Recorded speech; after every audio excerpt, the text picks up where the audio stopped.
طبعا زغويت هذه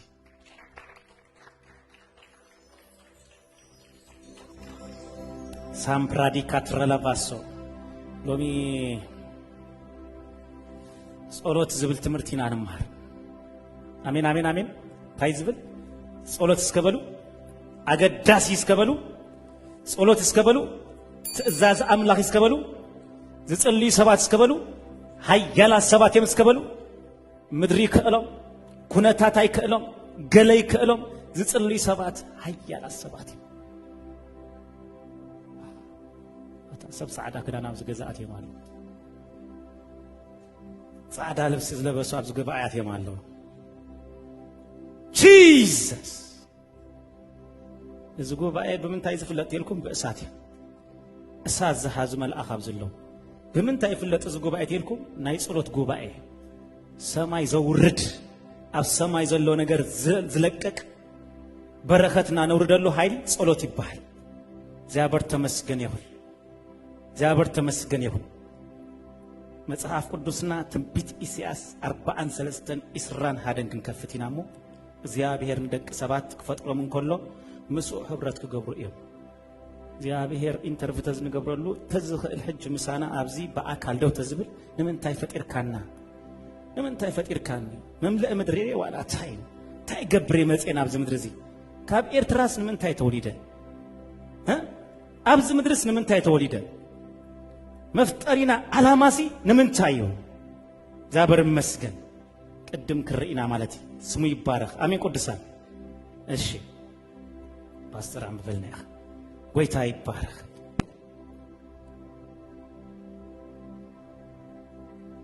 ኢሳይያስ 43 ይስራን ሀደ ወረን ኢየሱስ ይኮ እትና አይዝ ደኮንኮ ህዝቢ ምስጋና ይከዘንቱ እሺ ናምበር 1 ንምንታይ ተፈጥረቱ ተሰለሁም ንምንታይ ነብራለሁ ዝምድርዚ ንምንታይ በክርስቶስ ኢየሱስ ተጸውዒና ንምንታይ አብ ዝምድር ለና እንታይ ክንገብራለና ነዝብል እግዚአብሔር ከምዚ ይልምልሳለሁ ምስጋናይ ከዘንቱ የፈጢረ ይገምል በድንገት ከማህፀናዲው ሙሉቅ ኢሉ ዝመጽየለም በድንገት ሰብአይን ተሰበይትን ተራኺቦም ዝተወልደ ሰበይ በፕላን አምላክ በዕቅድ አምላክ በአጀንዳ አምላክ ተወሊና ዝመጻና ንምስጋና እግዚአብሔር ዝተፈጠርና ሰባቲና ሰማይና አና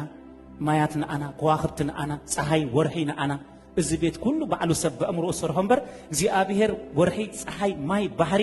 ኩሉ ዓዋፍ ሰማይ አብ ማይ ዘሎ ዘበለ كله نعنا زبله كله فطير مسوده نسب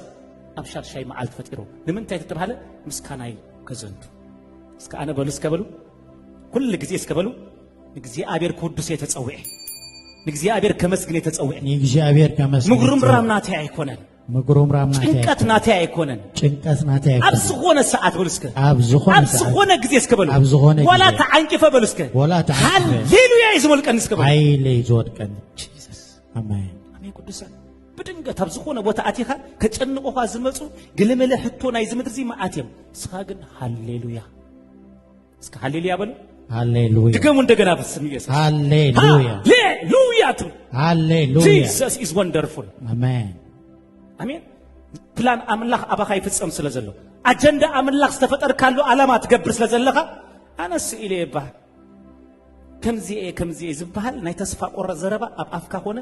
አብ ሐሳብካ ሆነ አይመጽም በድንገት ዝመጻካ ምስጋና እግዚአብሔር ከዘንቴ ስለዘለካ ተመስገን ስለዘይብልካ ተመስገን ስለዝመልአ ተመስገን ስለዘይመልአ ተመስገን ባዶ ስለዝሆነ ተመስገን ስለዝመልአ ተመስገን ሁሉ ጊዜ ምስጋና እግዚአብሔር ከተዘንቱ አብያካ ተዘንቱ አመሰው እግዚአብሔር እስከበሉ መሰው እግዚአብሔር ካሎ በቃ ሰፈር ካሎ አምላክ ዝርከበሉ አሜን ደቁድሳ ጎይታ ዝርከበሉ አባይ በጣም ይዝፈቷ እጂ ናብ አምላክ ከይዳ በጣም ካብ ብዙሕ ነገር ተማሪ ተቀቢለ ማለት ቡንጌራ ኮፋ ቢላ ናይ ሞድ አታጎያ አስለዝ ነበረት ኩሉ ጊዜ አታጥቀን ኔራ ማለት ዛበር ተመስገን ይሁን ዝበዝሕ መገደይ ካብ አባይ ማለት ዛበር ተመስገን ይሁን እጂ ሳክት ዘረብ ከላ ጽኒ ሌድ ሰምዓ ዛበር ተመስገን ይሁን ጸሎት አብጽሟይ ትብለካ ፍቅርን ጸሎትን አብጽሟይ ትብለካ አድህቦ ሂብካ ጽን ይልካ መልእክትካ ትቀበል ድምጽ አምላካዊ መላለስ ፍልይ ምስበልካ ንበይኑ ምስተፈለኻ ዝርብሸካ ማንንም አብዘይብሉ እግዚአብሔር ደሊኻ ምስመጻ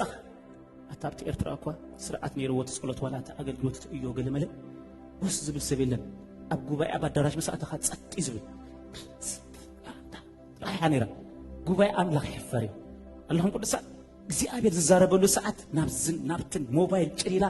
ሜሴጅ ሜጥዩ ሃለው ዘብል ነገር ሲከሉ ይብሉ አምላክ ኣብ ዝዛረበሉ ሰዓት አምላክ ኣብ ዝምልሰሉ ሰዓት ጽኒልካ ሎማ አንቲ ካብ እግዚአብሔር ዝቅበሎ መልእክት ለሚልካ ያኻትመጽ እስከ አሜን በሉ ቅዱሳ አሜን እግዚአብሔር ተመስገን ይሁን ቅዱስ ሸውዓተኻ አምልሲልካ ባስተራም በለይ ኣብታሒዝና ያዝልና 6 ሸውዓተን እስከ ክፈቱ ቅዱሳ ትንቢት ኢሳይያስ 43 ሸውዓተ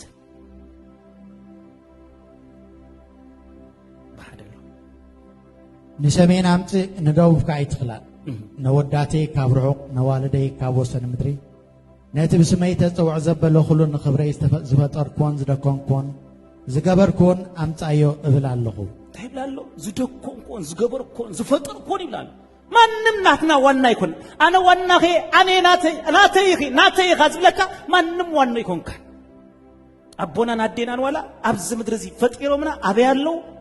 يلون حج ولا بساقا مسان يلو تزدوكونا تزفترنا تزقبرنا قويتا قد أبزخونا السفرالو اسك أبزخونا السفرالو بل أبزخونا السفرالو زي أبيهر مندق حيزو قل حيزو سفر حيزو بوتا حيزو نكبري زفتر كويلو زدونكم كو زقبر كويلو زي أبيهر يدوكوننا تايدا أتسلام كوينن تايدا أيح كوينن تايدا حتسال كوينن تايدا أنوح كوينن زبحان أيسرحني زقبرنا زدوكونا زفترنا تمسكن أحيلان بلو اسك أمين بلو እስከ አሜን በሉ ቅዱሳን እትዝገበረና አመስግነን ይዙ ዘሎ እትዝበስፈጥ ዝገበረና ዝሰርሐና ዝፈጥረና አምላኽ እሱ በአሉ ከምድም ላይ ገር ፈጥረና ማንም ሰባል ህይወቱ ክፈርድ አይገባአን ከጉረምርም አይፈቀድን ከጭነቅ አይፈቀድን ስለምን ታይ ዝብል ሕቶ ከመጽ ይብሉ አብዝኾን ኤሪያ ኮይንካ ንክብር እግዚአብሔር ከም ተፈጠረካ በአሉ ዝገበረካ ዝፈጠረካ አላማኻ ምፍላጥ አገዳሲ አሜን ደቁዱሳን ጁባ ኸይምላ ጥማሪ ሃሉ አይሃሉ ጨርት ብሳንቲም አይተሃሉ ተሃሉ ሃሌሉያ እስከ ሃሌሉያ በሉ ሃሌሉያ በድንገት መልአክ እግዚአብሔር ከመጽዩ በድንገት ታሪካ ክልውጥ ወይ በድንገት ቤትካ ውሻጥኻ ሁሉ አምልኮ እግዚአብሔር ከመልኦይ አሜን በሉ እስከ ቅዱሳ እዘይ መልአክ ብለካ ህልውና አምላክ ኣብ ዘሎ ፕሬዘንስ እግዚአብሔር ኣብ ዘሎ ክብረ አምላክ ዘሎ ስፍራ ማንም ሕቶ ይምጽይፋስ አምላክ ማንም ሕቶ ዝመጽ ካብ ህልውና አምላክ ምስወጻኻ አነ ቢያቴ ይብለካ አነ ፋርኬታ ይብለካ በቃ አለምሽ አስማት ይመጽ ከምዝ ጎዲ ልካሎ ከምዝ ኸ አጎዲ ልክሎ ከምዝ ኸ አይብልካን ይብለካ ኣብ ህልውና ምስመጻኻ ግን እዚኦም ኩሎም አይትረክቡም ይኸ እስከ አሜን በሉ ቅዱሳን አሜን ሃሌሉያ ጣሂዝ በስ ተመስገን ምልእ ይብሎ በቃ ኢየሱስ ምልአትና እስከ አሜን በሉ ቅዱሳን አሜን አሜን በሉ በኃይል እንደገና አሜን ኢየሱስ ጎይታይ አሜን እስከ ዘፍጥረት 3 ሺዓት ተክፈቱ ላይ በፍጥነት እግዚአብሔር ተመስገን ዘፍጥረት 3 ሺዓት እግዚአብሔር ተመስገን እግዚአብሔር አምላክ ድማና አዳም ጸውዑ አብይ አለኻ በሎ ንሱኻ ድምጽኻ ኣብ ገነት ሰሚዐ ፈራኹ ጥራይካ እየሞ ተሓባኹ ኢየሱስ ጎይታይ ሎማ አንቲ ነፍስ ወከፍና ኢንተርቪው ዝገብር አምላክ ኣብዝሎ አብየለኻ ዝብል አብየለኽ ዝብል ኣብቲ ዘቀመጦ ገነት ኤደን ሰላም እረፍቲ ሓጎስ ኣብ ዘለዎ ስፍራ ቀሚጥዎ ጠፊው እስከ ጠፊ በሉ አቤት አምላክ ምስ አምላክ አለና ናበልና አውሽትና እንዳነበርና ካኡ እንጠፈን ኩብል ሰባት አለና ቅዱሳን ሐዋቲ አብየለኻ ኢሉ መጽዎ አቤዶ ጠፊ ወዲ መስይልኩም እግዚአብሔር ከምዛ ብርሃን ተብርሃልና ዘላ እግዚአብሔር ከምዚ ኢሉ ዝሪኦ ዘለኩ አብየለኻ ምላሹ ክሪኦ ደልዩ አሜን ደቅዱሳን እግዚአብሔር ኣብ ዝርከቦ ስፍራ የዝህሉ እስከበሉ እግዚአብሔር ዝርከቦ ቦታ ስፍራ ማንም እግዚአብሔር ኣብ ዘይርከቦ ስፍራ ከይተህሉ ኣብ ዝኾነ ሰዓት አብየለኻ ዝብል አምላክ መጸኪ ኣብ ዝኾነ ሰዓት ኣብ ዝኾነ ኤሪያ አምላክ ርሑቅ አይኮነን ዘሎ መቅደሱ ኢና አባና ይነብር ካባና ይዛረብ ካብ ደገ ዝመጽ ሰላም የለን ካብ ደገ ዝመጽ ረፍት የለን ካብ ደገ ዝመጽ ሀብት የለን ካብ ደገ ዝመጽ በረከት የለን ናትና ነገር ካብ ውሽጢ ናብ ደገ ነገስታት ተራቢልና ብዚ ሕጂ ማዕረጎም ሽጉጦም ፕሬዝደንትታቶም ኮፍ አቢልና ብዚ ሰላም ዘይብሎም ሰላም ሽኮርያ ዘለዎም ሽኮርዮም ደንብዘ ዘለዎም ደንብዝሆም አውጪና አዲልና ፈዋዊስና ጥዑያ ሰባት ጌርና መዒድና ጥበብ አምላክ ካፊልና ሰላሞም ኣብዚህና ሃገር ከመሃድሩ ንገብሩም ንሕና ኢና እስከ አሜን በሉ ቅዱሳን ስለምንታይ አእምሮ ክርስቶስ ጥበብ ክርስቶስ አለና ንሕና ሳቶም ንህዝቢ ከመሃድሩ ዝተዋሃቦ ጥበብ አለ ንሕና ዓለም ከመሃድረሉ ዝተዋሃብና ጥበብ ክርስቶስ ምሳና አለ ናትና ነገር እስከ ካውሽጥ እንደገ ይበሉ ቅዱሳን ናትና ነገር ካብ ውሽጥ ንደገ ካብ ደገ ከይደልዎ ሃብቲ ይኹን ሰላም ይኹን ዕረፍቲ ይኹን ካብ ደገ ይኹን ኣቤለኻ ብዙሓት ሰባት እዮም ንሰላም ደልዮም ንዕረፍቲ ደልዮም ንገለ ደልዮም ናብ ገለ ዝኸዱ ሰላም ኣብ ውሽጥና እዩ ዘሎ እስከ ሰላም ኣብ ውሽጠይ ዘሎ በሉ ሰላም ኣብ ውሽጠይ ዘሎ ሰላም ኢየሱስ ይስከበሉ ሰላም ኢየሱስ ይስማዓንሎ እስከበሉ ይስማዓንሎ ሰላም ኣጃካቶሳ ኣብዚ ከተማ እዚ ብዙሓት ሰባት እዮም እንታይ ዝገብሩ መድሃኒት ዝውሕጡ ክኒና ዝውሕጡ ድቃሲ ኢነ ዕረፍቲ ኢነ ዝብሉ بمدحاني زدقسو نحنا ግን بكريستوس ندقس بكريستوس እዚ ክርስቶስ እዚ ንዓና ድቃትና ሰላምና ዕረፍትና መግበና ሸውሓትና ይቅድሳል አቤለኻ እስከ አቤለኻ በሉ አቤለኻ ኢየሱስ ክርስቶስ አዳም እኮ ተራእይ ዘሎ አታ አዳም አቤለኻ ዘለኻ ተብሎስ ድምጽኻ ኣብ ገነት ሰሚዕስ ፈራህ ኮይዶ ክብሪ ይኹን ነው ዝጎይታ እጁን ምላሽና እንታይ ይሁን ኣብ ቦታ እግዚአብሔር አለሁ እስከበሉ ዌልካም ኩሉ እግዚአብሔር ይመስገን ስለዚህ እግዚአብሔር አመስግነኒ አምልኸኒ ወድሰኒ ኢሉ ከማሐፀን አዴና ፈጢሩናል ሕጂ ነምልኮ ዲና አይደለና ነጉረምርም ዲና አይደለና ነማር ዲና ዘለና ንጭነቅ ዲና ዘለና ገለዲና ዘለና ሕጂ በመንፈስ እግዚአብሔር ርእስና ክንምርምሪና ርእስና ድማ ክረኽባይና አምልኮ እግዚአብሔር ክንመጽኢና ጎደሎ ዘበለ እሱ ኣብ ዝመጾ መልአክ ኣብ ዘሎ ህልውና ኣብ ዘሎ ክብር ኣብ ዘሎ መላእክት ኣብ ዘሎ በረከት ካይልቀቕ እስከ አሜን በሉ ቅዱሳን አሜን أنا كدقس كله كيدقس هي زفر حاب زمرزي أنت كوباية صباح فاستر ستي تبيلها أبى أخليه يدقس يفرح صباح تركسني صباح زبها ستيل قريب يفلتني أب أراتي أب تا كوميدينو كوفي لتزي كوينة أي كربال يسوس قويتان كيدقس يفرح كنبب كتسلي ولا كابوتش ليلوني كوفي يزبلات دا كافة خيد يدقسني ኢየሱስ ክርስቶስ ጎይታን አለ እስከ አሜን በሉ ቅዱሳን አሜን ስለዚህ አብዝ ምድርዚ ክርስቶስ ኣብ ዘለዎ እንዳካፈ ኸይድ ከሎ እዚ ወድስ ኩሉ ግዜ መርዓዊ ዝመስል ይብሉ ታይ ኃይሉልኻ ፈንጂ ቀረብና ተማዓጾ ጋርዲ ቀረብና በሰላም ተዓቱ ብርሃን ገጽካ ይብርህ እስርስር ዝበለ ገጾም ኢየሱስ ጎይታ ይቱን አሜን ቅዱሳን ወዳላ በሳኸ መልአክ አለው በዚህ እስከ መልአክ አለው በል በቃ ጎርደት ታይ ኃይል ኻደ ሀደ እንደው መጽፍ ትገዛውትና ስማ አንደ ኩሉ ግዜ ቆሚ ኃይል ትገዛውትና ከየካ ከለው እስኪ ኩሉ ግዜ እንታይ ስራ ካይል በዓሉ መጽ እግዚአብሔር መግልጋል ንጎይታ መግልጋል ዝካፈል ሰላም አለን እስከ በሉ ቅዱሳን ዝካፈል ሰላም ከየካ ከለው ሲንታይ ተውበ ካብ ዘለና ዓለም ማዓት ሰላም ይዘልን ካብ ውሽጥ እንደገዝ ግንፍል ሰላም ድስቲ መስከረን ካይ ሽረጋ ምስበለሲ መክደን ድስቲ ዝግልብጥ ምስፈለ ናይ እግዚአብሔር ሰላም ከይደለካ የበዓሉ ዝግንፍል እስከ በዓሉ ዝግንፍል በሉ ግንፍል ይብለካ በቃ አነን ታጋይ ንራኸብላ እንዳካፈልና ሲብ ሰባት እንታይ ይሪአቶም ሸበድበድበድ ክሉ አና ቃም ጽልና በቃ ጸሊና በቃ እስከ ካፋብና ካቡችና ሀብና ገዲና ሰቲ አለልና ቢልና ነቱ ቦታ ወላ ሰላም ሪና ይንመጽ ናአና በምርአይ በምጥማትን ሰላማዊ በዛ ካብ ዝገርመኩ ኣብቲ ቦታ ሲበቃ ወላ ወዳማይ ቢዛ ብጥሩሑ ከበካይዳትንስ ነው ከፍሎልይ ኢልያ ብጥሩሕስ ነው ኢልያ ማናጀር ስኻይ ማናጀር ናይ ዝገዛይኒ ወላ ሓንቲ ደስ ይበልካይዲ ኢየሱስ ክርስቶስ ጎይታና ይሪኻዮም በቃ እንታይ ህይወትካ ዝረአ ሰላም አለን እስከበሉ ቅዱሳን ከም ሰራዊት ይዝረግጽ እስከበሉ ኣብ መዓልትኩም ከይትጻወቱ ኣብ ሰከንድኩም ከይትጻወቱ እግዚአብሔር ኣብ ዝርከብሉ ስፍራ ካናዳ ይኩነ ጅቡቲ ይኩነ ኣብ ሰማይና ዘለና ሰማይ ዘሎ በሰከንድ ክንውሮ ንኽእልና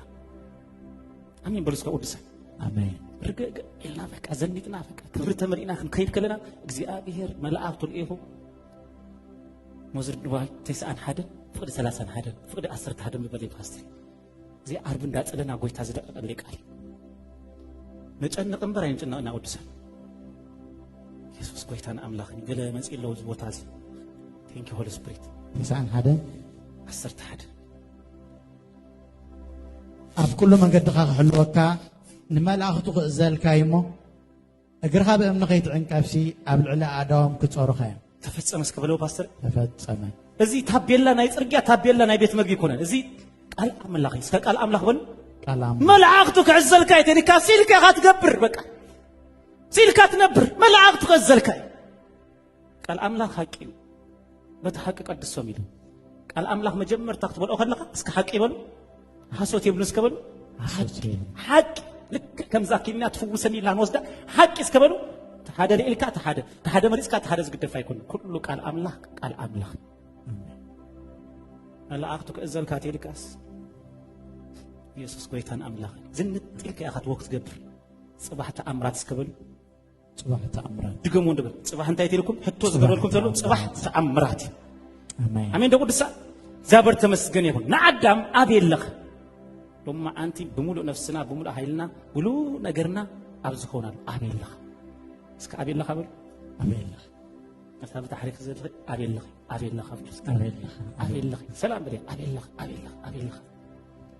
وإذا أملاخ قويت هاي بارخ سلزي نافت صولة نديك أتصول زل أرسي سفرنا خنفل سلزلنا كنا مسجوينا كنا ودسوينا أب سفرنا خوينا ترغيبنا مسير له أبتزل خايا بوتا أبت إيدن أبت أرفتي أبت سلام تزك أمت كاني سبلنا يو صولتنا تسمع إن تعلو سكامين بالقدسة አሜን ዝጽልዩ ሰባት ዛበር ተመስገን ይሁን ኃያል አሰባትም ግብረ ሐዋርያት ተከፈቱ ቅዱሳን ሾው አተናብት አርሲ አትለው ሾው አተ አስተሽአተ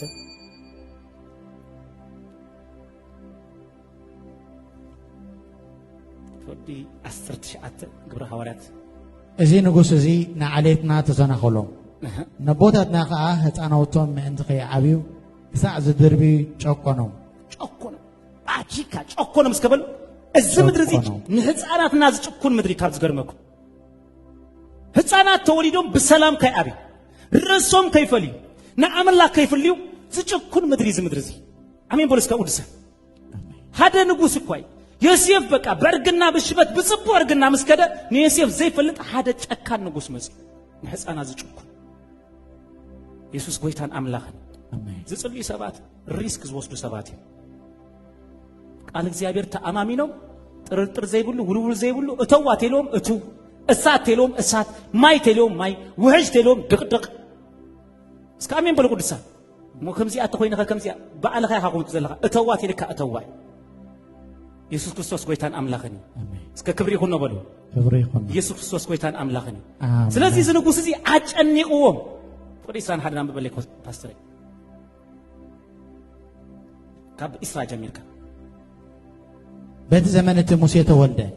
ኣብ ቅድመ ኣምላክ ጽቡቕ ነበረ ሰለስተ ወርሑን ኣብ ቤት ኣቦኡ ተመገበ ምስ ተደርቤ ግና ጓል ፈርዖን አልዓለቶ ወዳ ክኸውን ከዓበየቶ ሙሴ ድማ ኩሉ ጥበብ ግብጾን ተማሃረ አሜን በሉ እስከ ቃሉን ብግብርን ካበርታ ጎይታ ይባረካ ፓስተር አይገርምን በቲ ዘመነት እንታይ ገበረ ሙሴ ተወልደ ሙሴ እንታይ ገበረ እስከ ተወልደ በሉ ተወልደ እዞም ፋሚሊ ዚኦም ህፃናት ኣብዚ ጭኮኑሉ ህፃናት ኣብዚ ናወፅሉ ህፃናት ተወሊዶም ኣብዚ ድረይበይሉ ኣብዚ ሞቱሉ ግዜ እዚ ጨካን ንጉስ ኣብዚ መጸሉ ሰዓት ተወሊዱ ኣብዚ ሰዓት ዘሎ ወለድ ከዓ ገሊኣቶም ደቆም ዝድርቢው ገሊኣቶም ገልደ ደቆም ንቅትለስ ይህሊፎም ዝህቡ ኣብዚ ኮኑሉ ሰዓት ቤት እንዳ ሙሴ ግን ዝጽልዩ ሰባት እስከ ጽልዩ ሰባት ወል ዝጽልዩ ሰባት ፍሊት ፋሚሊ በቃ እዚ ቆላ አዚ ኖ ኖ ኖ ኖ ኖ ኖ كم كاله قلا አይኮነን እዚ ዝድርበ አይኮነን እዚ ዝመውት አይኮነን ይሉ ዝድርበ አይኮነን ዝመውት አይኮነን እዚ ፍሪዝ በለ ቆላ አይ ሪያ ቢለሞ ስክሪያ ቢለሞ በሉ ደቆም ከመይጥምቶ ሪያ ቢለሞ መንግስት አዋጅ አውጅ ሁሉ ነተ አዋጅ ንጉስ ከይፈርሑ ሰለስተ ወርሒ በእምነት እስከ በእምነት በሉ በእምነት ሻባቲ ካታሳታያ አዋጅ መንግስት ከይፈረ ናብ አምላኾም ቡሻጦ ኮይኖም የምጽል ይዝመስሉ እዚ ቆልዓ ስኻይ ሃይድ ካና ዝብሉ ንዓኻይና ንህበክ ናትካይናትና ይኩን ዘምጻኻዮ ንስኻይኻ ማህፀን ከፊትካ ዘውለድካኒ ንስኻይኻ ኢሎም ዝብኹ ይዘለው ዝመስሉ ኢሉ ዝተወልደ ቆልዓ አይኮነን ገለ በቃ ደሓኒሙት ዝብሉ ከአይሳአኑ የም ተስፋ ገለ ዘይብሎም ዘይጽልዩ ከለ ዝድርቢዩ ከአይሳአኑ የም በተሰዓት እዚኦም ግን ሪስክ ዝወሰዱ ሀያል ፋሚሊ እዚአቶም ኮሙ ምስገበሩ ክጽልዩ ምስጀመሩ አይድርበን ምስበሉ ለዓለ አግሞም ምስኮነ ድማ እግዚአብሔር ስጋ አብዝ በጽሕናይና ሰለስተ ወርሒ ሃቢኢና የኢና ሕጂ ግን ሓደ ነገር ኢሎም ጥበብ ካብ እግዚአብሔር ተቀቢሎም ልክ አማያት ተቀመጡ እግዚአብሔር ከአናይቶም ስድራ ልብ ይርኢ ጸሎት ርእሲ ዋል ንጉስ አጥማይ አዳሊዋ እስከ አዳሊዋ ቢሉ አዳሊዋ ይበርካ ሂቦን ሙሴ ረይም ሰበለቶስ ፈቲያቶስ ከበሉ ረይም ሰበለት ማለት ቆላ አይት ሙሴ እስከ ጽቡቅ በሉ ጽቡቅ አብ እግዚአብሔር ጽቡቅ አብ ሰብ ጽቡቅ ተመርጸለቅ ጸሎት ደቅና ከም ዝምረጹ ይገብሩኒ ዝበለጹ ይገብሩኒ ከምዞም ገለመለ ኣይኮኑን ዝጽልዩ ሰባት ናይ እግዚአብሔር ሰባት እንዳል ጸልየሙሎም ዛበር መስከን ደቅና ጽቡዓት እስከ ጽቡዓት በሉ ጽቡዓት ኢየሱስ ጎይታን አምላኽን ስለዚህ ጓል ፈርዖን ኣብቲ ቦታ ምስ መጸት ርኢ መሰበለቶ ሞጎስ ናይ ሙሴ ኣብ ዓይና ኣትዩ ሕቆፍዮ ዝብል ድምጽ መጽዮ እዚ ቆልዓ ከይት ገርፍዮ ሕዝዮ ዝብል ኣብ ውሽጣ ድምጽ ምስ መጸስ ወይ ኢላስ ተቀቢላት ከተቀቢላት ተበል ተቀቢላት ቻታካቱስ ሳቲካታስ ኢየሱስ ጎይታይ እስከ ጸሎት በሉ ጸሎት ሪስኬውስ ሪስከበሉ ሪስኬውስ አሜን ደቁድሳ ከመይዳ አይኻ ትገብር ከመይዳ አይኻ ትገብሪ እዚ ናብራዚ እዚ ህይወት እዚ እቲ ህይወት እቲ ዝባሃል የለን ኣብቲ እግዚአብሔር ዝርከበሉ ስፍራ መጽኻ ሸኸም ካብሙሉ ናባይ ደርብዮ ክብደት ካሙሉ አራግፎ ተልካ መራገፍ ቦታ አለካ እስከ አሜን በሉ ቅዱሳ አሜን ኣብዚ ቦታ እዚ ኣብዚ ምድር እዚ እዚ ንጉስ እዚ ጨካን ንጉስ ሙሴ ግን አዋጅ ወጽይዎ እታ አዋጅ ግን ከልክሎ ይካአለ ጸሎት ሐሊፍ እስከበሉ ጸሎት ሐሊፍ ሰሪ ዛበር ተመስገን ይሁን አሜን ክብሪ ይሁን ነው ዝጎይታ አሜን ስለዚህ ናትና ጸሎት ለደቅና ፕሮቴክት ይገብር ንህይወትና ፕሮቴክት ይገብር ንቤትና ፕሮቴክት ይገብር ይቅዱሳን አሜን ስለዚህ ዞን ፋሚሊ ዚኦም ዝጽልዩ ስለዝነበሩ ነዚ ውላድ እዚ ካብ ሞት ተበጀም ናብ ቤት ንጉስ ንከኣቱ ምክንያት ዝኾንዎ እዚ ፋሚሊ እዚ እትምሳኹም ዘሎ ናይ ጸሎት ጊዜኻ ከመይ ዘሎ እስከበሉ አሜን ናይ ጸሎት ጊዜኻ ከመይ ዘሎ አሜን ደቁድሳ ጸሎት አገዳሲ ዘጸአት 1:8 ክፈተለይ ፓስተር ዘጸአት 1:8 ኣብዚ ኣብ ግብጽ ኻንየስዮ ዘይፈልጥ ሓድሽ ንጉስ ተንሰአ እሺ ንሱ ድማ ንህዝቢ እኖ ህዝቢ ደቂ እስራኤል ካባና በዝሑን በርትዑን በዝሑን ከይበዝሑሞ እሺ እምበኣርኪ ከይበዝሑሞ ውጉእ ምስ ዝለዓለና ንሳቶም ድማ ምስ ጸላእትና ሓቢሮም ከይዋቁና ካብዛ ሃገሩን ከይወጹ ንዑን ንጣበበሎም በሎም እዚ ንጉስ ጨካን መንግስቲ አላሁን ቅዱሳ በዚህ ሄመም ጽባህ ንግኾኻ ከይወሩና ሓደ ንግበር ኢሉ ምኽሪ መኺሩ እጂ እዚ ሁሉ ምኽሪ ኣብ ጸልማተ ዓለም ንሙሴ ንምርካብ እዩ አጀንዳ ወጽ ዘሎ እስከ ንሙሴ ንምርካብ በሉ ሙሴ ንምርካብ ፕላን ይወጽ ብዛዕባና ብዛዕባ ቤትና ብዛዕባ ህይወትና ብዛዕባ ስምና ብዛዕባ ዝማህበር ብዛዕባ ስም ዝማህበር ብዛዕባ ህይወትና ብዛዕባ ስራህና ብዛዕባ ፋይናንስና ብዛዕባ ኩሉ ነገርና አሜን በሉ እስከ ቅዱሳን እቅድ ኣሎ ከምዚ ድሕና ዕቅድ ክስቶ ክበጽሕ ክስቶ ጽቡቅ ገብረላይ ክስቶ ጽቡቅ ገብረላይ ንብሎ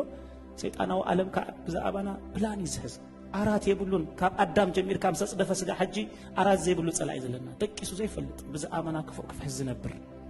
አሜን ደቁድሳን ኢየሱስ ጎይታን አምላኸዲ ስለዚህ ክፍሕዝ ጀሚሩ ንመን ንምርካብ ንሙሴ እስከበሉ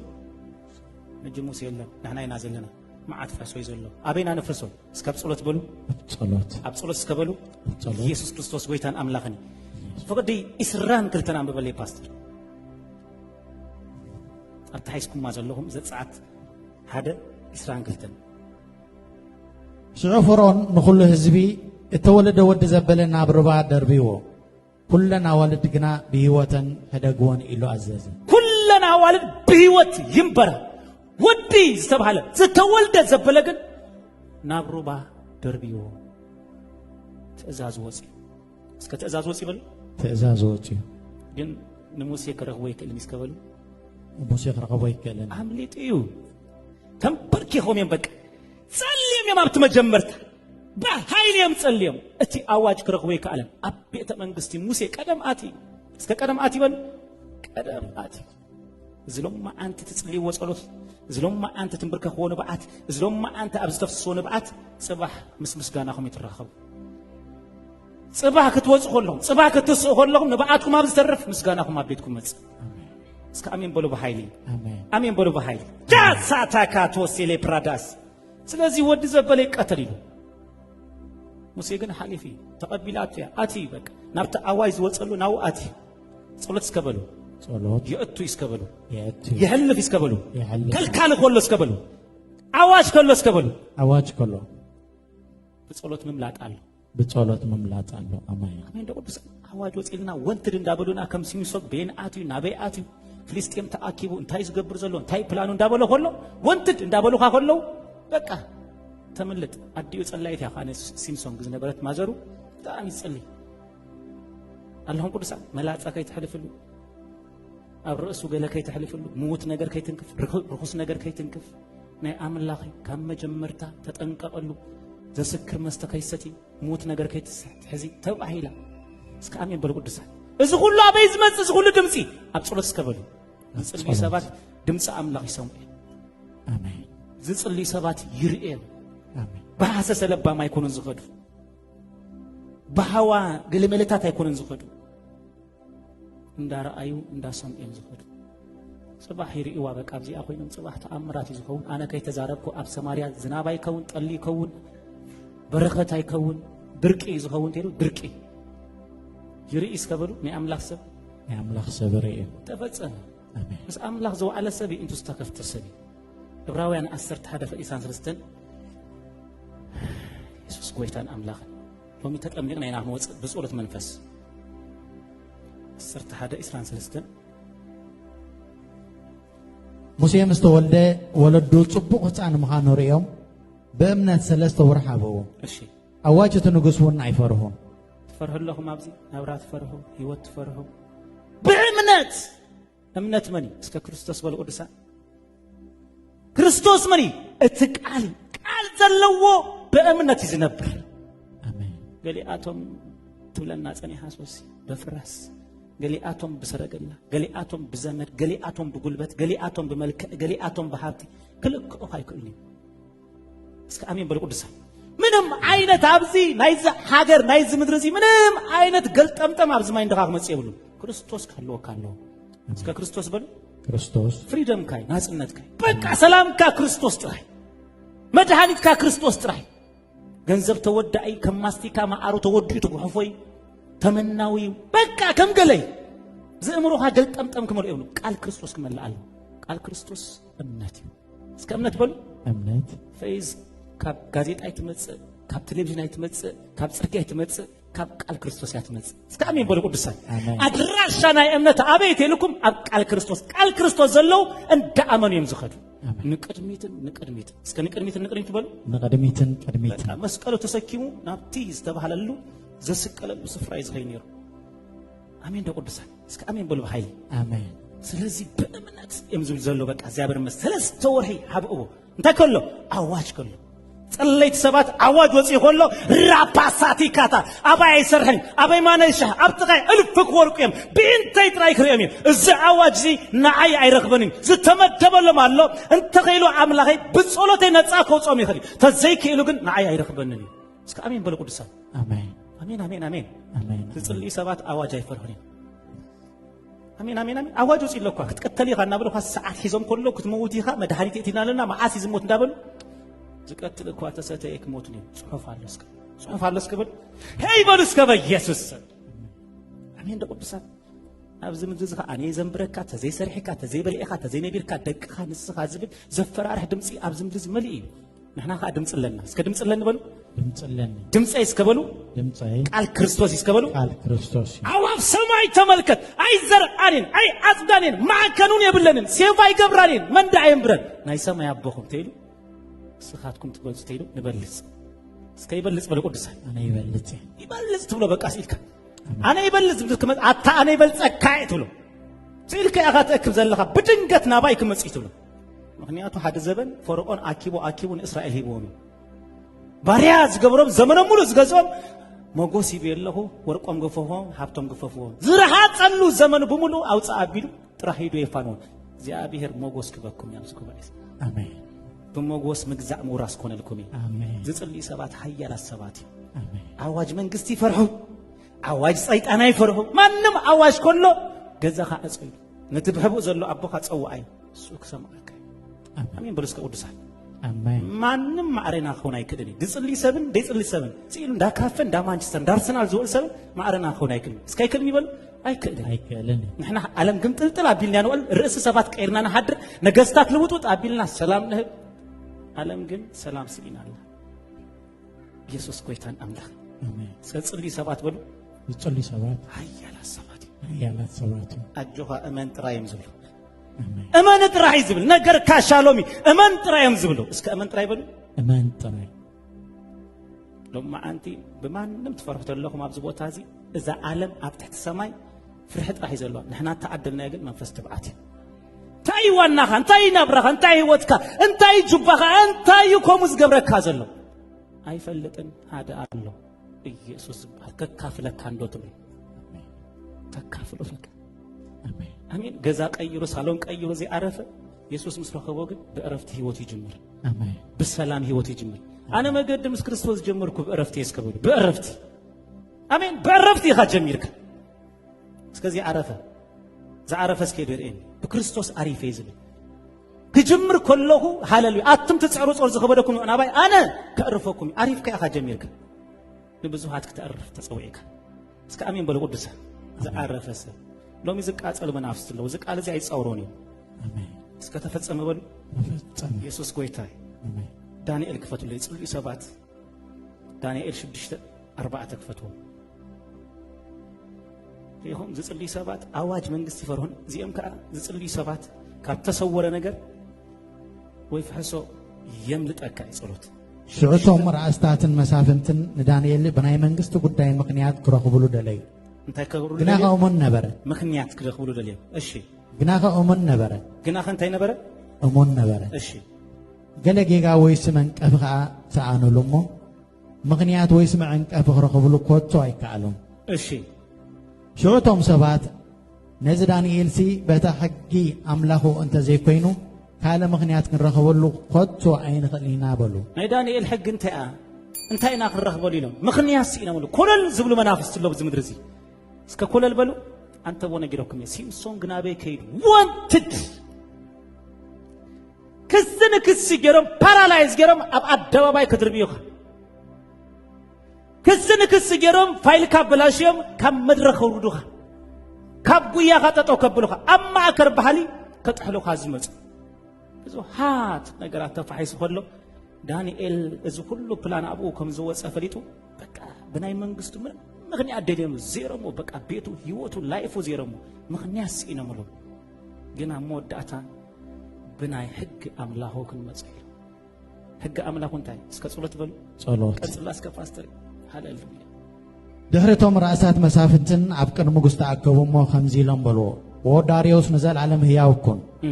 ኩላቶም አማኸርትን ምስሊነታትን ሽማመትን መሳፍንትን አማኸርትን ምስሊነታትን በሰን 30 መዓልት ዚኤን ወንጉስ ንዓኻ እንተ ዘይከይኑ ንዝኾነ ይኹን አምላኽ ወይስ ንሰብ ዝለመነ ኣብ ጎዳጉዳ ኣናብስ ከም ዝድርበ ትእዛዝ ንጉስ ክጸንዕ ብርቱዕ ክልክል ከኣ ክኸውን ሓቢሮም መኸሩ ወንጉስ ከምቲ ዘይልወጥ ሕጊ ሜዶኑን ፋርስን ክኸውን እሞ ከይልወጥሲ ስምካ ጽሒፍካ ነቲ ክልክል አጽናዓዮ ፍቅር 10 በለ ፓስተር እሺ ንጉስ ዳርዮስ ድማ ነቲ ጽሑፍን ክልክልን አጽናዖ ዳንኤል ድማ እዚ ሕጊ ከም እተጻሕፈ ምስ ፈለጠ ናብ ቤቱ ኸደ እተን መሳኹቲ እታ ኣብ ደርቢ ዝነበረት ቤቱ ናብ ኢየሩሳሌም ኣቢለን ተኸፊተን ነበራ እሞ ከምቲ ቀደም ዝገብሮ ዝነበረ 3 ሰዓት መዓልቲ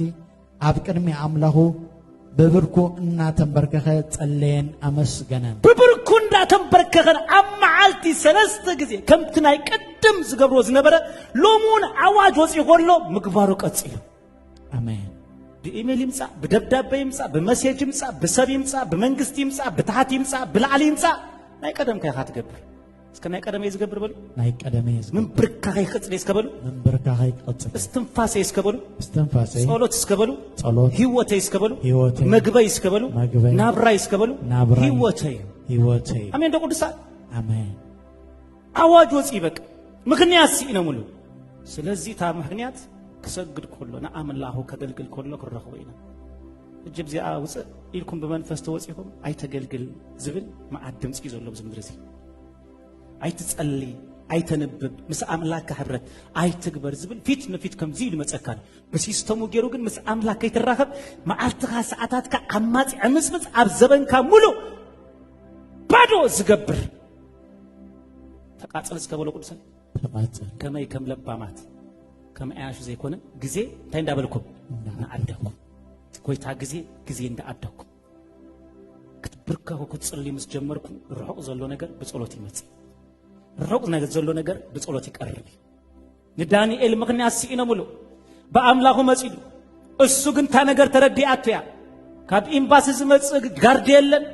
ንንጉስ ዘህብረሉ ነገር የለን ሙርከኛ እዩ ኣብ ዘለዎ ስፍራ ምንም ክገብር ኣይክእልን በዚ ሰዓት እዚ ዳንኤል ሓንቲ ዕጫ ያዘላት ከም ቀደሙ እስከ ከም ቀደሙ በሉ ምን ብርካ ምጽላይ እስከ ከም ቀደመ ይበሉ ከም ቀደመ ምን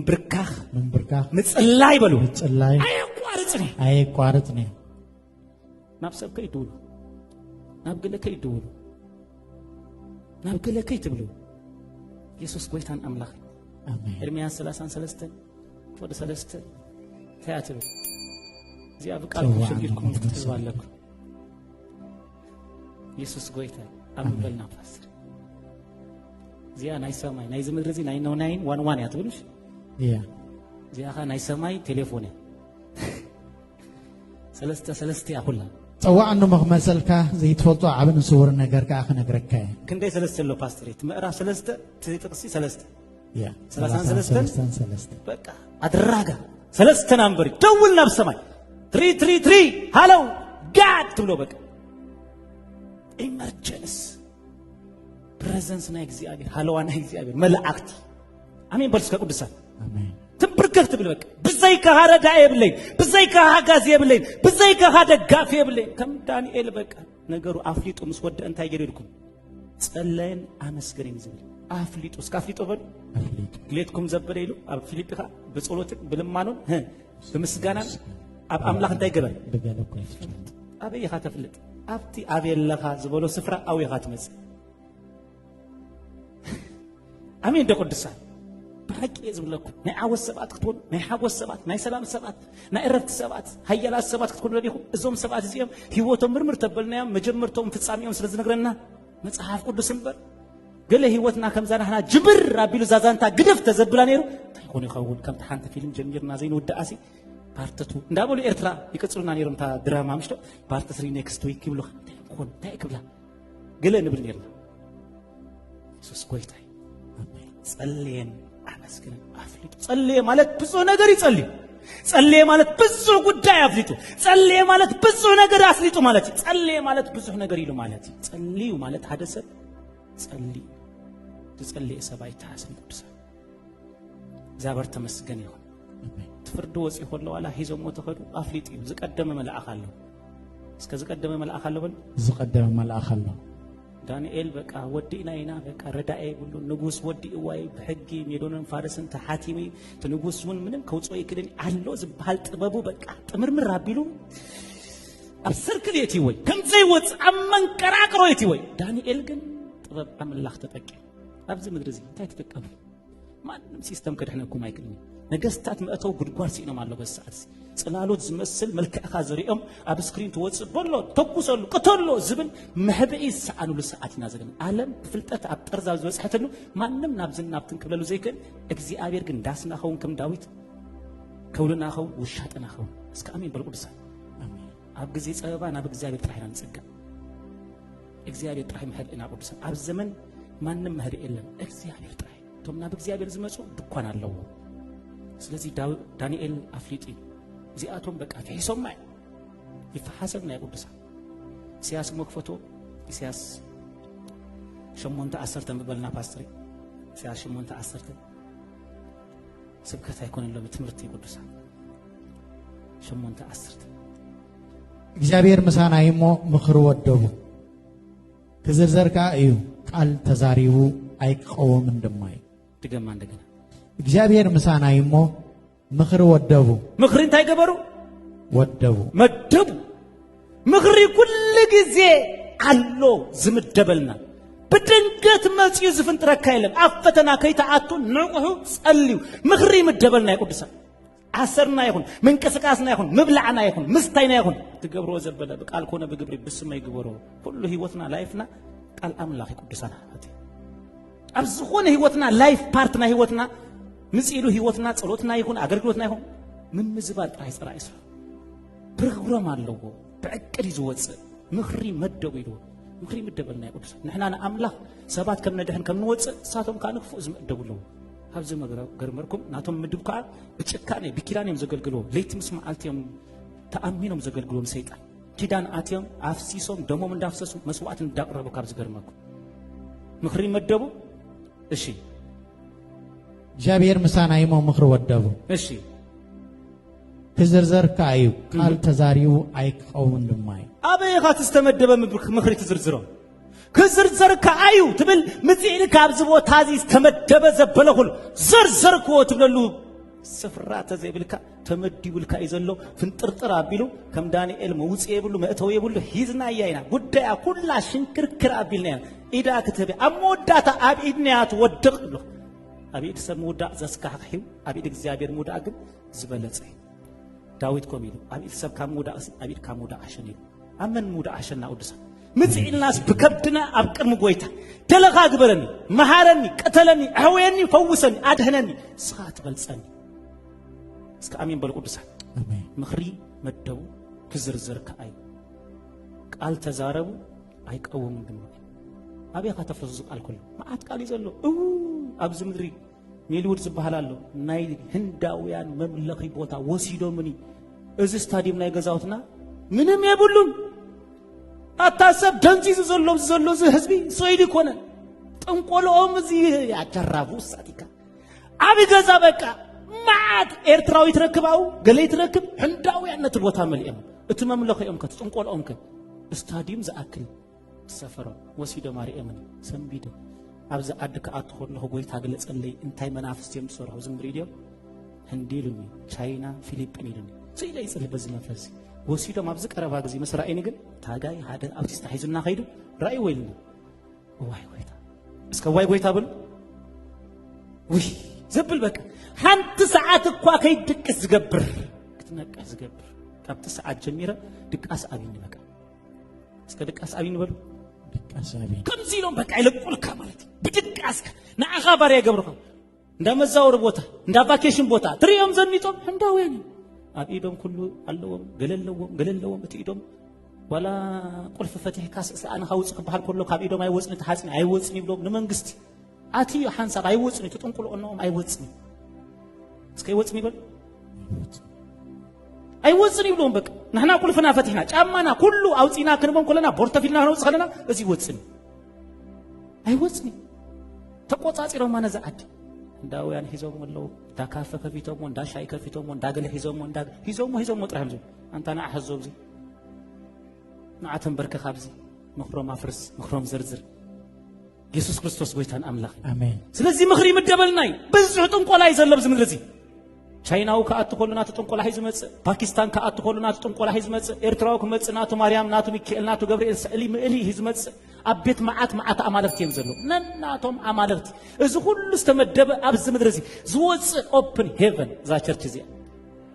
መላእክት አምላኽ ዝወርዱ ዝዲቡላ ስፍራ ክብር እግዚአብሔር ዝግለጸሉ ስፍራ ናትና አምላኽ ፍሊ ዝበለ አሞንጎ ሐሳብ አማከል ህዝቢ እስከ አሜን በሉ ቅዱስ አሜን ማዓት አማልክት እዚ እንዳ ቻይና ዝባሃላሉ ሱፐር ማርኬት በዝገዛውና ጣዖቶም በዝዶ ይልጽናሐከ በቀዳማይ ፓስተር ኮሚ ብምሽ ነይሩ ብዚ ቀይሕ ሰባ ይብል ነይሩ ኣብቲ ሞል ታይገር እኮ አይከምዚ እዚ ናይ ገበል መንፈስ ከምዚ እንዳበለ ይዛውሮት ሞላታ ሰፈር ሂቦሞ ናቱ ዘመን ናቱ ናይቲ ገበል ዘመን በቃ ሁሉ ሰብ በቃ አና ካስ ብድንገት ዘው ይላአቲ ወንጌል እንዳሰበኩ ሳውጽኝ ፈንወለም ይልካይ እስከ ፈንወለም በል ፈንወለም ማአት አብዚ መጽኢልና ዝርዝሮ ሰማያት መንፈስ ካይጸል ኢድካድም ማለት ወራር ገበል ወጋአቶ ዝበሩ መናፍስት ለብዚ ድዋዓዋዕ ተብሎም በሰልፊ ኮነ በኩናታ ይኮነ በመንፈስ እስከ መንፈስ በል በመንፈስ አና ቀሊልናይ አብ ዘመን በዓል ዳዊት በሰይፍ ነይሩ ሰይፍ ሕጂ ቃሊና አና እስከ ቃል በል ቀሊልናይ አብዚ ኮይና ሓንቲ ቃል ክንዛረቢና አብ ኤርትራ ዘሎ ክንቀሊ አሜን እስከ ተፈጸመ በሉ ፈጸመ ስለዚህ ምኽሪ ምስተበደበልናዩ ቃል ከአምስ ወጸልናዩ ክንዝርዝረሉን ክነፍርሰሉን ንኽእል ቦታ መሰውኢ አምላኽ ናይ ጸሎት ቦታ እስከ አሜን በሉ ቅዱሳን እንታይ ዝወረቀተይ በቃ ምሕላፍ አብዩ እንታይ እቲ ጉዳይ በቃ ገለመልታ ዝባሃል የለን ጸሊ ዝረእ ተብል ተዓጽድ እስከ ተፈጸመ በሉ ቅዱሳን ተፈጸመ ድገሙልኝ እስከ እንደገና ተፈጸመ እስከ በሉ ኢየሱስ ጎይታን አምላኽን አሜን ግብረ ሐዋርያት ሓደ ርባዕተ እዚኣ አንቢብና ክንጽልይና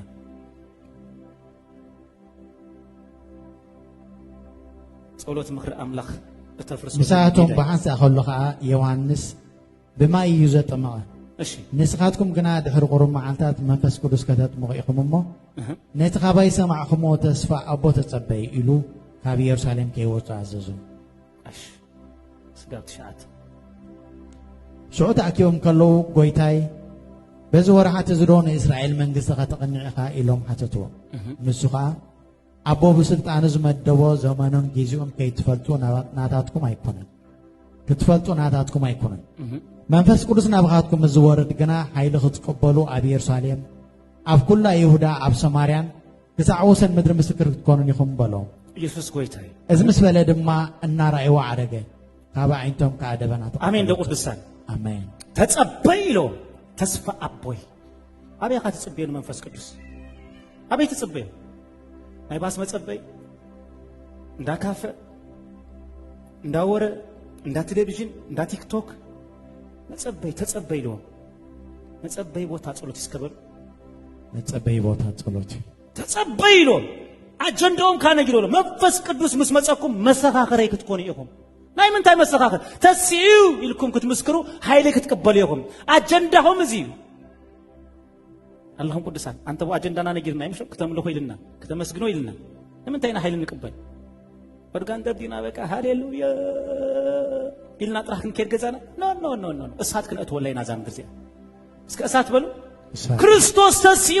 تسيو هم اللي زغدا يسسكا يملس الله كي تملس خلو عملتو زبل مسخاخرنا كريستوس كوينا نوص هايلي تعاطينا نوص مخنياتو انا خيد الله ويلو تمام مدر زنبرو غزا از عالم كا انت يغبرالو يمصال دابيلوس غزا ايتبايل غزا منفس ابانا تزيله هايلي ابانا تزيله ولا غسيمو ጨፍሊ ቆም ካከደሆለ ሰይጣን ሃይደ ይብሉን ይብለካ ሰይጣን ሃይደ ለዎ ሰፈር ተረኺቡ ደሪኹን ይብለካ አኔ ኮንኩን እኮ አገሬ ሰይጣን እኮ ያጋጅን ይብለካ ስለምን ታይ ሰፈር ረኺቡ እስከ ሰፈር ረኺቡ ሰፈር ረኺቡ ሰይጣን ሰፍራ ይተሐወይ ዝብል ሰፍራ ክረክብ ኮሎ ቁርጽ ምርጽ ድሽውሹ ዝርግርግ እስከ ተቃጸል ብሎ ቅዱሳን ተቃጸል አብርሃም ተጸበ ተባሂሉ አበይ ኮኒ ዝቃል መጽዮ አብጸሎት እስከበሉ አብጸሎት ካብሳራ ዝወጽ ወርሰካ ተጸበ ያስከበሉ ተጸበ ዛብርት መስገን ይሁን ሮሜ ሸሞንተ 10 ሐደም ሊብና ናብጸሎት ክናአቱ እዚያ ተጸበ ክትሕዝዋ ስለደለ ሆይ مسأت خيسة زخونة تتصبى متصبى بتعامي مسات زناوزو رومي شمونت رومي 10 حدا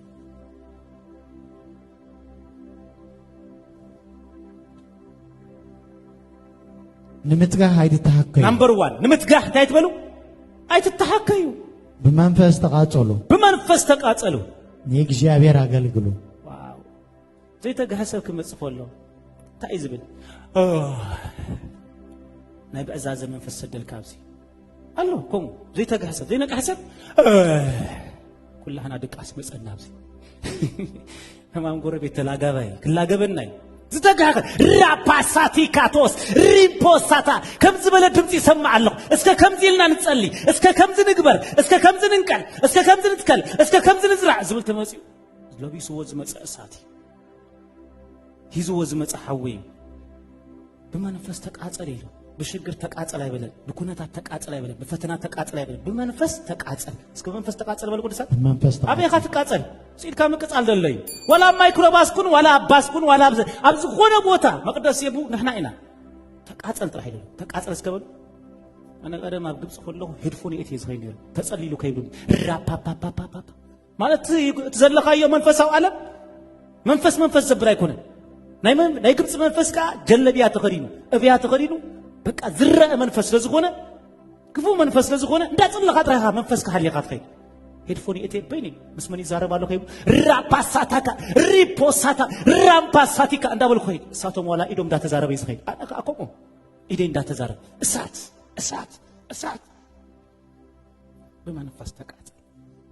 ዘተጋህ ሰብ ይቃጸል ይቅዱሳን ዘይተጋህ ይቃጸል ተቃጽሉ ዝመጸሰብ ለእግዚአብሔር የገልግል እግዚአብሔር ከተገልግሎ ከለኻ ተቃጽልከ ያካት መጽ እስከ ተቃጽል ካበል ዝተቃጸለት ሞተር ኃይል ያተባነታ ማኪና ርም ሰበልከያስ ነዳዲ ቃጸልቲ ማይ ዝሆነ ነዳዲ ትክ ኮይነ ይወጽ ሾው ኃይል ትረክብ ትኸይድታ ማኪና ዝተቃጸለ ኃይል አማነታ ሰባት ይዙ ይዝኸይድ እስከ አሜን በሉ ቅዱሳን አሜን አሜን በሉ ጁሃ አሜን 10 ተክልተን በበለና የመወዳታ ፍቅድ 10 ተክልተን በተስፋ ተሐጎሱ በጸባ ተሐጎሱ በተስፋ እንታይ ግበሩ ተሐጎሱ ታይ ተስፋ ዝጸለኻዮ ዝለመንካዮ ይመጽኸም ዘሎ ዝጸለኹ ሞትሮ ወርከቡ ሳሙና ኢልካዮ ገንዘብ ይብካዮ ሳሙና ከም ዝበካ የሳሙና ይተቀበለ ይኸይዳለሁ ከም ትብል ኣብ መንፈሳዊ ዓለም ጸሊኻ ማለት ረሂብካ ማለት ኳዕከካ ማለት ተኸፊትካ ማለት ደሊኻ ማለት ተዋሂብካ ማለት አሚን በርስከ አሜን አታት ቃል ሐቂዩ ካብዝ ቃል ሸፈተ ሰብ ምንም ክህልዎ ይክልኒ ካብዝ ቃል ዝወፀ ሰብ ምንም አይቀበልኒ ቅዱሳ በተስፋ ተሐጎሱ ብዙሕ ተስፋ ይዘልና ኢየሱስ ከመጽም ዘአቤ ተስፋና ከመድለስ ይዝብል ተስፋ ከምዞም ተስፋ ዘይብልና ይኮንና አሜን ኮስደና ካብዛ ትርበሽ ዘላ ካብዛ ቀይቀይት ብዘላ ዘአረገተ ዓለም ንሱ ከርፈና በቃ ለይት የብሉ ቀትር የብሉ ንዓይና ንጽበ ዘለና እስከ አሜን በሉ ቅዱሳን አሜን ናይ ምድር ቤተሰብ ክሰርሕ ይሽገራሉ ናይ ሰማይ ሰብ ቤቱ ግን ይፍርሳሉ ቅዱሳን አሕዋቴ እሺ ቀጽላሽ ፓስተር እንታይ በጸበባ ተዓገሱ ጸሎት ታዘውትሩ ህጂ ተጸበይሉ ሻብቲ አብዝኻ በጸባ ተዓገሱ ጸባ ዝመስል ከቢድ በረከት ይዝልካይ ዝመጽ ኣብቲ ጸሎት ጸባ ዝመስል ንዓኻ ሓጎስ ራህዋይ እልልታይ መሊሱ ኣብ ሕቅፎ እግዚአብሔር ክጠቡ ይዝገብረካ ክሰቲ ክትምገብ ክትሕብሕብ ይገብረካ በጸባ ተዓገሱ አብይ ኮይንካ ኣብ ጸሎት ቦታ ጸሎት ታዘውትሩ ጸባ ተሳገሩ ኣብ ጸሎት ቦታ ኮይንካ ይኹም ግምጥልጥላ ቢሎናል አነ ግን እንታይ ገርኳን ሲልኩም ጸሎት ከተዘውትር ከለኻ በተስፋ ተጸለኻዮ ክትሕጎስ ከለኻ ንጸባ ተምልጠሉ ቦታ ጸሎት ስለዝኾነ ጸሎት ከተዘውትር ከለኻ ንጸባ ተዓጊስካ ተሓልፎ እንዳቦይ ተዓገስ ጸሎት እስከ ጸሎት በሉ ጸሎት ከዚ ጽልሰት ትዕግስቲ ይብሉ ዓቅሊ ይብሉ ግበሮ ዝብል ዘበን ይዘለና ቅዱሳን አሕዋቴ ኩስቶ ጌራታምሽ ኩስቶ ምሽ ጌርዎ ኩስቶ ኮይርዎ አናኻ ገብሮ ስኻኻ ግበሮ ኮሙ ግበሮ ኮሙም ጌሮም ኮሙ ንግበሮ ታይገድሽካ ትደግም ከምዚያ እንዲያ ካብታ አበረከት ይውድለካ ጸባ እንዲሁ ሞት ሰግሮን ይኸ ፍርምያ ዘብክፉ ዘመኒና ዘለና ስለዚህ ጸሎት ዘዘውትር ሰብ ጸባ ይዕገሲ በተስፋ ደሞ ይሐጎስ እስከ አሜን በሉ ቅዱሳን አሜን ሎሚ ኣብዚ አኽታኽለና እንፍቃድ ጎይታ ዝመጽ ክንቅጽባይና ማለት እስከ ነተስ ጸሎት ዞሮ ዘብል ሎሚ መሊእና ክንወጽኢና አሜን ጸሎት ዘብል ኃይሎም በአኻዝ ኾነ ኩል ጊዜ ይባርኹኻ እስከ በጸሎት ዝኾንኩም ኢድኩም ሓፋብ ኢድኩም አቦ ብሎ በቃ ኣብዚ ምድሪ ክነብር ከለኹ ህብረት ዝገብረሉ ሓደ ጎደና ናይ እግዚአብሔር ጎደና ጸሎት እዩ ሓደ መገዲ ምስ እግዚአብሔር ዝራኸበሉ ላይን ሰብ ብቴሌፎን ኣብ ዓዲ ዘሎ ከም ዝራኸብ በዛ ቆፎን ሴም ካርድን ከም ዝራኸብ ንሕና ምስ እግዚአብሔር ንራኸበሉ ላይን ጸሎት ይባሃል ጸሎት አዘውትሩ ኢሉ ቅዱሳን ኣብ ጅባኹም ይእትዎ ዝመልእክቲ ጸሎት ክዝውተር ዘለዎ ነገር እዩ ኃይሎም በአኻዝ ኾነ ኩል ጊዜ ወድሱኻ ኃይሎም በአኻዝ ኾነ ኩል ጊዜ ይባርኹኻ እስከ በሎ ኃይሎም በአኻዝ ኾነ ኩል ጊዜ የመስግኑኻ ንመን ምሳሕፈርካም ወከሃፍር በልወስክ ጻድቅ ተሃዲጉ ዘርኡ ክልም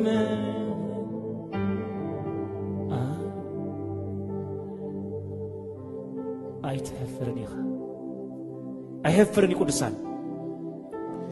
አይሕፍርን አምላኽና ኢየሱስ ጎይታይ ረህዋ ንዕና ብዚ ክጽልየልኪ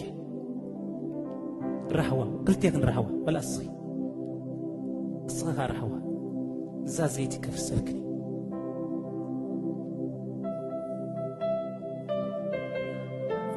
ብጸበባ ተሐጎስ ኣብ ጸበባይ ዘሎ ሓጎስ ቅዱሳን አሕዋቴ ኣብ ረህዋ ሓጎስ የለን መጽሐፍ ክዛረብ ከሎ ብጸበባ ተሐጎስ ሻካቲ ካቶሳታያ ራቲ ካታሳታያ ኣብ ጸበባ ኮይኖም ንኣምላኽ ዝውድሱ